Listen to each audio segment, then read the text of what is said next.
What's up, YouTube? Today I'm going to show you how to add Bluetooth functionality to a vehicle that didn't come with Bluetooth functionality.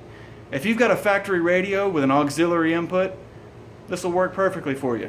Come on, I'll show you how it's done. Alright, so here we are in the car, and the first thing I want to draw your attention to is this magnetic CD player mount. Basically, it's a magnetic phone mount that mounts in your CD player slot, and it has a corresponding steel plate in the case. And so basically it just, boom, pops right on there. No springs to worry with, no arms to worry with. You just plop it up there, and then when you're ready to go, you pull it right off. Boom, boom, boom. The only thing is if it charged wirelessly, like while it was on there, that would be awesome. But it doesn't, so I can keep dreaming. So let's move on to the setup here. This is basically the entire setup.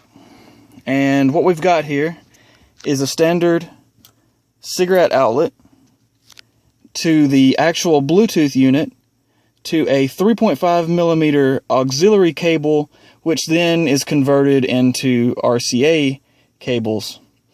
As you can see, my car came with auxiliary inputs that were RCA cables, whereas your factory radio may have just a standard 3.5 millimeter stereo jack, in which case you would replace the red and white cable with a single 3.5 millimeter stereo cable. So let's kind of see what we've got here. Let's kind of break this apart and just look at it. I'll kind of explain. So first of all, you know, we've got, I wish that would focus. Yeah. Okay.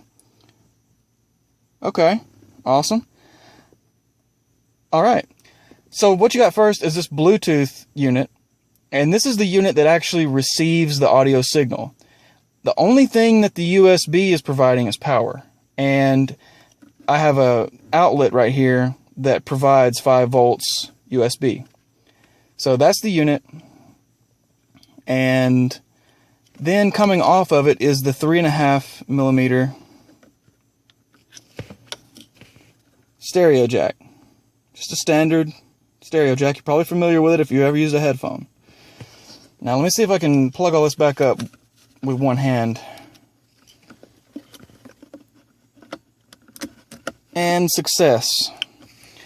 Okay, so basically Tasker is set up to listen for my car Bluetooth and the Bluetooth unit for the audio streaming. Now my car does have Bluetooth, but it's only for phone conversations. It will not stream A2DP audio. That's where the new unit comes in. So basically it listens for those two events, for both of those networks to be connected, and then it launches a routine. This routine launches Waze, it turns on my GPS, it launches Spotify, and it does a few other things like adjust the volume and gets it ready for music listening. So let's see how that works. Let's see how that looks.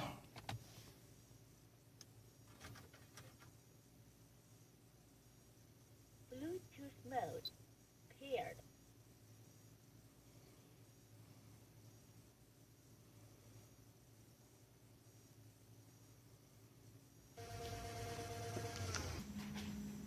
Okay, so now that you've seen the system in action, let's see what's behind the scenes. Let's see what's going on under the hood. So, you're going to want to go to Tasker.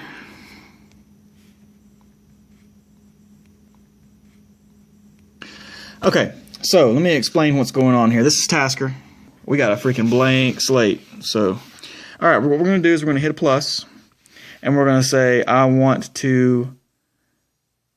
Okay, so these are the triggers, right? These are the different triggers. Now, if I want to check to see if a Bluetooth connection is active, what I want to do is I want to hit state. And then I want to hit net, because Bluetooth is basically a network, right? And then I'm going to hit Bluetooth connected. And now this is an old friend right here. This is an old familiar screen. You should remember this. I'm going to select my car, and I'm going to select my Bluetooth music device. Now the addresses are optional, but you know, you might as well go ahead because you don't have to remember anything. So you just hit Bluetooth device and Bluetooth device. Okay, you don't want to hit invert, so, okay, back out. So now you're seeing an old familiar friend again. What we want to do is, when we're presented with this screen, I've already created my play task, so I want to link that. Boom, play. Now, that's going to play whenever both of those Bluetooth networks are connected. What if I want to have something kick off when they're disconnected? Well, I want to long press on play, and I want to add an exit task. Now, my exit task is going to be unplay, and then there you go. Now let's see what actually happens when the routine kicks off and it plays. It's going to turn the lights and keyboard on for 30 seconds. So that basically just means it's going to turn the display on for 30 seconds. It's going to go to secure settings. It's going to disable the Wi-Fi, enable the GPS, turn the media volume to 15, try to auto-connect to my music unit again, just in case that it didn't connect the first time. It's just an extra layer of security to ensure that you're connected before you try to actually play something. It's going to wait 1 second after trying that. It's going to launch Waze. It's going to wait another second. It's going to turn the keyboard and lights back on for 5 seconds. And then it's going to try to connect to my music Bluetooth a third time, just in case that the first 2 times didn't connect for some reason. I find that sometimes I'll turn my car on or whatever, and it may not pick it up the first time, it may not pick it up the second time, but by the third time it usually connects and autoplays. So it's going to launch Spotify, it's going to wait 5 seconds, and then it's going to run a shell command, which is input key event 87. And basically what key event 87 is it's just like you press the next button on like a media player. Now I should say at this point that all of this will only work automated like this, I'm pretty sure, if your phone is rooted. If you're not rooted, you're not going to have, access to some of these commands, I'm pretty sure. It's worth a try, and hey, make a comment if it works, or let me know, what's up. All right, so let's go back and look at the unplay, which is these are just names that I came up with. All right, so once my car Bluetooth and my music Bluetooth are disconnected from the phone, then the phone is going to run this routine, which is kind of like a shutdown routine. Crazy. Anyway, the unplay is basically, it's going to disable the GPS because I don't really need the GPS when I'm not in my car. It's going to run a shell command which basically force stops Waze. And now I did this because I was finding that Waze was kind of stubborn.